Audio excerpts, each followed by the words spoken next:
Dungeon Encounters is a game, though the title doesn't quite sound like a game as much as a category of play. The name is simple, but it's got a lot of talent backing it up. Directed by Hiroyuki Ito of Final Fantasy VI, 9, and 12 fame, and produced by Hiroaki Kato, who's been involved with some of my favorite Final Fantasy games, including Tactics Advance 2, and with music overseen by Nobuo Uematsu. Despite, or perhaps because of these particular personalities, the game comes across as decidedly stripped down and old school. It's a dungeon crawler, and nothing more or less. There is no story to pull the set pieces together, because there aren't really any set pieces. It's pure game systems with a veneer of simple aesthetics to make the experience accessible. If you were to bring those aesthetics down to the bare bones, you'd have a game that would be at home on an 8-bit computer from the 1980s. And I mean that as a compliment. Getting everything else out of the way makes the game fairly addictive. Every time I play, I don't want to stop, even when I know I should. I want to go a bit further before quitting. Just one more floor. Like most games, play occurs on multiple levels. On the micro level, the player controls a party of 4 adventurers and must choose actions for them to take in order to vanquish a group of enemies. The active time battle system created by Ito controls the order of action. Both the player, characters, and the monsters have 3 relevant stats: physical defense, magical defense, and hit points. In order to damage hit points, the player or opponent must first completely remove the physical or magical defense points using physical or magical attacks. The first layer of strategy then is deciding what kind of attacks to use on what enemies in order to defeat them efficiently and before they can do damage to your party. There is no mana to worry about, and limited healing options. At the macro level, the player must decide what equipment to put on each character, which largely determines what the character can do and how resilient he is. There are 2 offensive slots that can be filled with weapons, magic, or nothing. Barehanded attacks bypass both physical and magical defense and hit HP directly, but usually for very small amounts. The armor slots will boost physical and magical defense points, or give other combat advantages such as immunity or evasion. What equipment you can put on a character is determined largely by the PC's level, meaning that every character can be set up in a multitude of ways to overcome difficult challenges. Are you facing a flying enemy? Equip bows. Skeletons with 1 HP? Barehanded attacks will deal with them nicely. Some monsters have no magical defense, so hit them with spells. Large groups? Set up your party with magic or physical attacks that hit all monsters at once. Then, of course, at this higher level, you have to consider how you are going to move through the dungeon itself. Each floor is a labyrinthine mass of paths that is impossible to see much of. The camera is close and there is no map, and you won't know ahead of time where anything is. You'll need to occasionally replenish your HP, resurrect a fallen party member, cure poison, or depetrify someone, but those specific tiles may or may not be on the next floor. You'll probably have to fight your way there if they are. This, I think, is where the game becomes addictive. It's easy to just keep exploring a bit more and a bit more, hoping to see something helpful. At the highest level, the game becomes about how you manage not just your character's equipment and level, but their path through the dungeon to meet the most difficult challenges, as well as find hidden areas. The game can certainly be challenging and, frankly, unforgiving in that old-school way. I had several party members get petrified early on, and I had to abandon them, go back to the beginning and form a new party, then level those new members up just to get to the point where I could depetrify my old party, at which time I no longer needed them. I encountered a mob that, rather than doing damage, stole gold, some 10,000 worth every turn.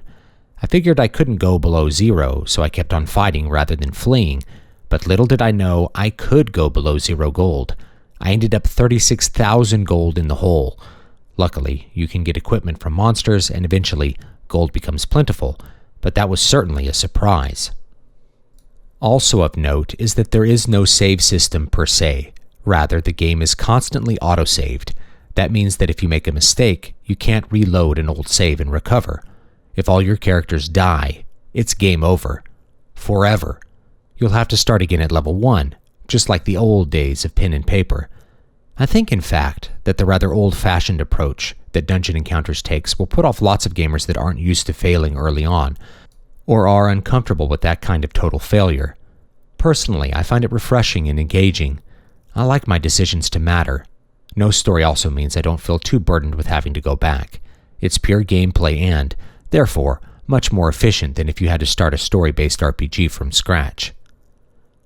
Aesthetically, the game is pleasant, but minimalist. The dungeons are plain colored tiles over a colored background, which you walk across with a simply animated avatar.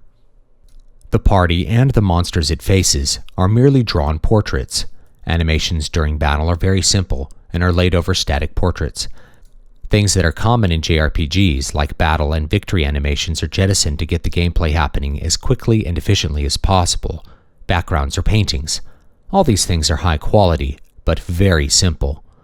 The music comes in two varieties. There is battle music consisting of electric guitars playing what sounds like classic video game music.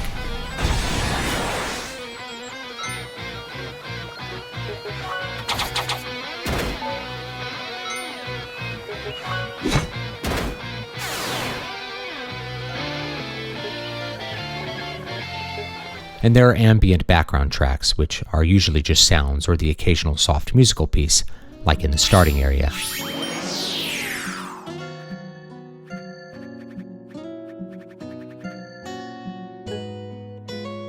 The electric guitars don't sound bad, but they do sound like something a solo performer could have put together on his chosen DAW, with the right compositions to work with.